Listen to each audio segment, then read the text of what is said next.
আগুনে পুড়ে সর্বশান্ত কড়াইল বস্তিবাসী মুহূর্তে আগুনে দিশেহারা তারা। কড়াইল বস্তির সর্বশেষ অবস্থা জানাতে সরাসরি যুক্ত হচ্ছে সহকর্মী মহসিন কবিরের সঙ্গে। মহসিন, আপনি তো সেখানে আছেন। তো গতকাল আমরা যখন দেখছিলাম যে আগুন নিয়ন্ত্রণে আসার পর সবাই তার নিজ নিজ সম্বল যতটুকু আগুনে পুড়ে বেঁচে ছিল সেগুলো সংগ্রহ করার চেষ্টা করছিলেন। এখন কি অবস্থা সেখানকার? কড়াইল বস্তির যে ভয়াবহ অগ্নিকাণ্ডের ঘটনা, সেই অগ্নিকাণ্ডের ঘটনায় প্রায় 1500 ঘর পুড়ে গেছে এই কড়াইল বস্তির, এবং 5 ঘন্টারও বেশি সময় ধরে আগুন জ্বলেছে। তারপর ফায়ার সার্ভিসের 19টি ইউনিট কাজ করেছে, এবং ফায়ার সার্ভিসের সঙ্গেও স্থানীয় যারা ছিলেন তারাও কাজ করেছিলেন। সবার সার্বিক সহযোগিতা এবং ফায়ার সার্ভিসের আপ্রাণ চেষ্টা, সেই চেষ্টার পর 5 ঘন্টা পরে গতকাল আগুন নেভানো হয়েছিল।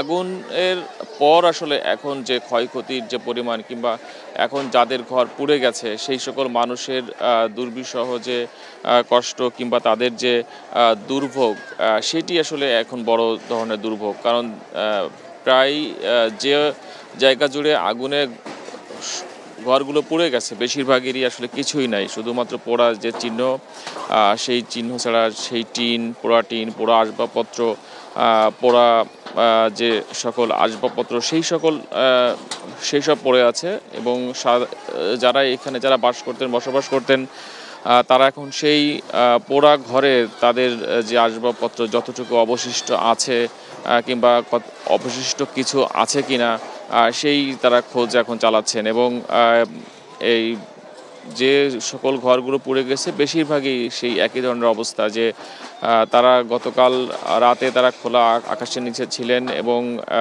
আজকে এই সকাল থেকে দেখছি যে সবাই যে জায়গাটিতে থাকতেন, যে ঘরটিতে থাকতেন, সেই সব ঘরে পুড়ে যাওয়া যে অবশিষ্ট অংশ তাদের সম্পদ, সেই সকল এখন তারা সেখান থেকে তারা খুঁজে বের করছেন, কিংবা যে সকল টিন পড়ে আছে কিংবা আসবাব পড়ে আছে সেগুলো তারা একত্রিত করছেন। তো এইভাবে আসলে কড়াইল বস্তি এই আগুনের ঘটনার পর এই পরিস্থিতি এখন চলছে। এবং কড়াইল বস্তিতে এর আগেও অগ্নিকাণ্ডের ঘটনা ঘটেছে, এবং প্রায় প্রতি বছরই কোনো না কোনো সময় এই কড়াইল বস্তিতে অগ্নিকাণ্ডের ঘটনা ঘটে। এবং যেহেতু অত্যাধিক ঘনবসতি এখানে, সেই অত্যাধিক ঘনবসতির কারণে আসলে আগুন যদি এখানে কখনো এই ধরনের দুর্ঘটনা যখনই হয়েছে, সব সময় আগুন নেভাতে বেগ পোহাতে হয়েছে ফায়ার সার্ভিস সহ যারা এখানে কাজ করতে আসেন তাদেরকে।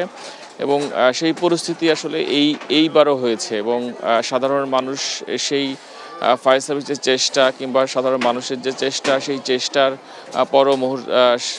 পরও যে আগুনের যে ভয়াবহ পরিস্থিতি ছিল গতকাল, সেই পরিস্থিতির কারণে শেষ পর্যন্ত রক্ষা করা সম্ভব হয়নি। প্রায় 1500 ঘর পুড়ে গেছে। তবে পাশে আরও অনেক ঘর আছে, সেই ঘরগুলো এখনও অক্ষত রয়েছে।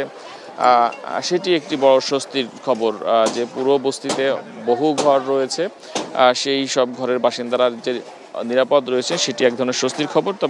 তবে দুঃখের খবর হচ্ছে এটি যে প্রায় 1500 ঘর পুড়ে গেছে। এবং এখন যে পরিস্থিতি এখন আসলে উদ্ধার কাজই চালানো হচ্ছে, এবং যে যার মতো করে তাদের যে সকল ঘরবাড়ি সেইখান থেকে তারা উদ্ধার কাজগুলো চালিয়ে যাচ্ছেন। এবং উদ্ধার কাজ বলতে এটি যে তারা তাদের যে সকল ঘর, তাদের যে সকল বাড়ি, সেখানে তাদের যে অবশিষ্ট অংশ যতটুকু আছে সেটি তারা উদ্ধার করছেন নিজেরাই। এবং যেহেতু আগুন গতকাল রাতে নেভানো হয়েছে, আনুষ্ঠানিকভাবে সেটি সমাপ্ত করা হয়েছে, তো ফায়ার সার্ভিসের যারা ছিলেন তারা এই মুহূর্তে নাই।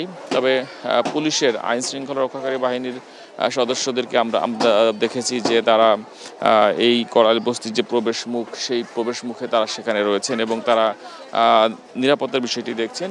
আর প্রচুর উৎসুক মানুষ গতকালও যখন আগুনের ঘটনা ঘটেছিল তখনও একই ধরনের পরিস্থিতি ছিল।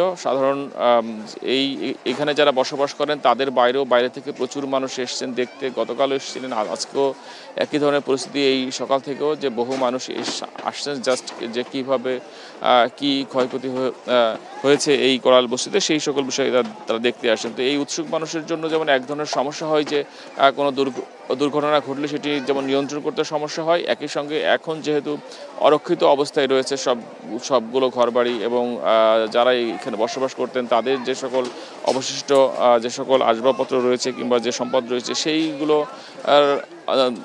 সেইগুলোর নিরাপত্তা দেওয়া কিন্তু এক ধরনের সমস্যা দেখা দিয়েছে। তো সব কিছু মিলিয়ে এখন যে পরিস্থিতি, এই কড়াইল বস্তি যারা বাসিন্দা ছিলেন তারা এখন ঘুরে দাঁড়ানোর চেষ্টা করছেন এবং তাদের যে অবশিষ্ট অংশ আছে যে সকল ঘরবাড়িতে সেই সকল অবশিষ্ট অংশ তারা খুঁজে বের করছেন, এক জায়গায় করছেন এবং তাদের আসলে জীবন যে সংগ্রাম, সেই সংগ্রামের শহরের জীবনে যে সংগ্রাম, হয়তো আবারও তাদেরকে কাজে ফিরতে হবে, তাদের নতুন করে ঘর করতে হবে, এই সকল প্রক্রিয়াগুলো তারা মূলত করছেন এখন।